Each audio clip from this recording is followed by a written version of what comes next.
Alors, j'ai jamais pensé que je devais un jour vivre autant de prendre la patienté. De prendre la patience. Oui, prendre la patience. Alors, je crois que pour beaucoup de personnes, Job est un livre que les gens ont entendu parler. Mais là, je peux dire que je comprends de tout près ce que a vécu Job. Et se trouve aussi là que la seule chose que je peux faire, comme lui a fait, c'est de regarder autour, de regarder autour et voir que Dieu est là. Est-ce qu'il vous arrive parfois d'avoir peur de perdre la parole?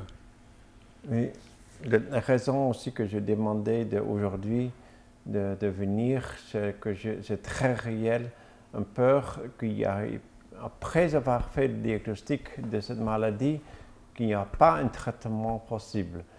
C'est pour ça que la peur est réelle, que je ne pourrai plus pas m'exprimer comme aujourd'hui. Et c'est pour ça que je voudrais que quelque chose qui reste. Je crois très fort à ce qu'un héritage continue.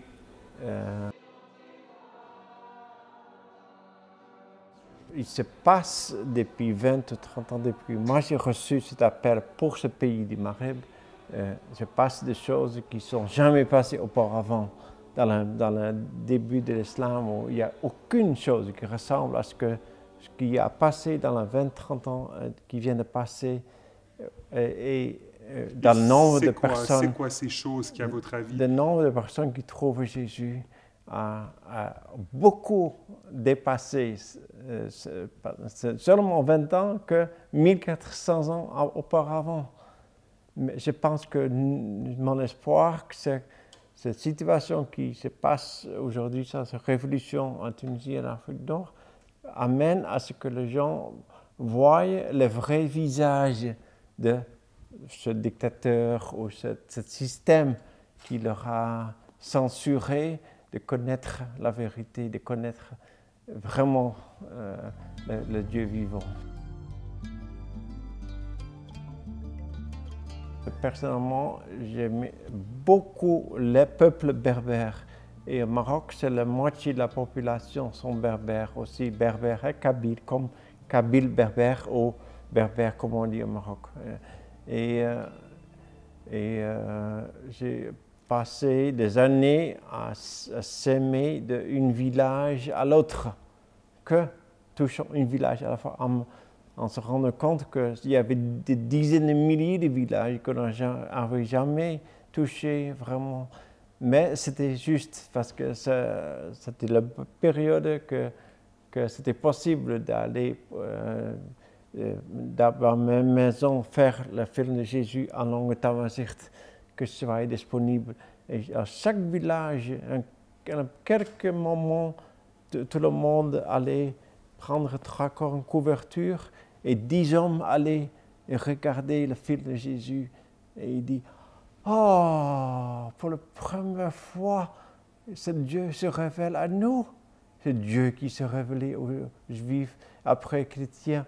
Aujourd'hui seulement, il nous parle notre langue. C'est ça qui a énormément fait la joie que j'ai eu de voir que ce peuple berbère kabyle, on peut découvrir, et c'est énorme ce que Dieu fait, de soif qu'il y a chez ce peuple. Nous sommes dirigés de créer un programme de radio dans la langue kabyle qui a connu un programme radio qui était fait par Daisy Marsh auparavant. Et beaucoup de personnes ont trouvé déjà la foi en entendant la femme qui parle leur langue sans être vraiment le leur. Ce qui avait déjà de fruits. Mais en l'année 92, on a créé un programme radio qui a chaque jour des murs dans leur langue. Et cette émission qui, on dirait peut-être aujourd'hui, qui n'est pas toujours adaptée culturellement à peuple kabyle, le fait que ce soit la parole de Dieu qui est chaque jour pendant des demi-heures dans leur langue maternelle a été émis, a fait beaucoup de fruits. Et je pense que se rencontrer, juste comme je parlais de cette soif, c'est le peuple pour la première fois entendre dans leur langue ces émissions. Dans ces années 90, on recevait littéralement des lettres encore, parce que les gens voulaient tous écrire les lettres qui arrivaient, qui nous sont parvenues. Et on a des milliers de lettres qu'on recevait par année en réponse sur ces émissions. Aujourd'hui, c'est énormément changé. Nous ne pouvons que mesurer l'intérêt à travers le contact par email ou par Skype ou par téléphone portable. Alors, il y a nos collaborateurs qui reçoivent 3 appels par jour des auditeurs qui disent qu'ils ont besoin d'exprimer et de dire de quelle manière eux sont changés, affectés par ce programme. En certaines églises, les gens, quand on leur pose la question, ils disent 50% de l'église lève leurs mains, on dit la première fois qu'on a entendu l'évangile, c'était à travers la radio. Et il y a des situations dans certains villages en Kabylie où il y a un groupe de femmes, de 5 femmes, qui ont commencé à écouter le programme et qui ont petit à petit sémé l'évangile parce que chaque Kabyle en parle de leur foi chaque jour jusqu'à y voir que toute la famille soit convertie. Et ces 5 femmes ont fait qu'il y a des centaines de croyants dans ce village aujourd'hui.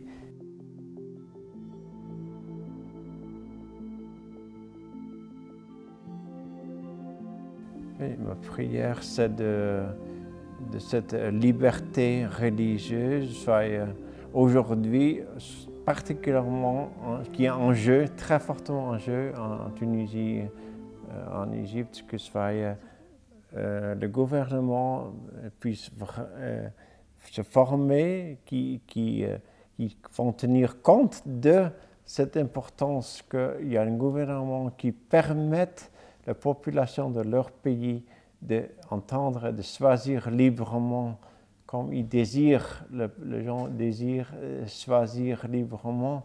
C'est ça surtout politiquement, mais que cette politique puisse aussi amener à ce qu'on voit un peu en Algérie, que le nombre de chrétiens sont tellement importants que le pays a arrêté à leur vraiment empêcher à y être. Alors je pense que c'est important que nous voyons un mouvement dans chacun de ces pays qui est assez important, que le gouvernement a obligé de reconnaître le fait que le pays a la liberté, doit s'ouvrir à la foi chrétienne aussi.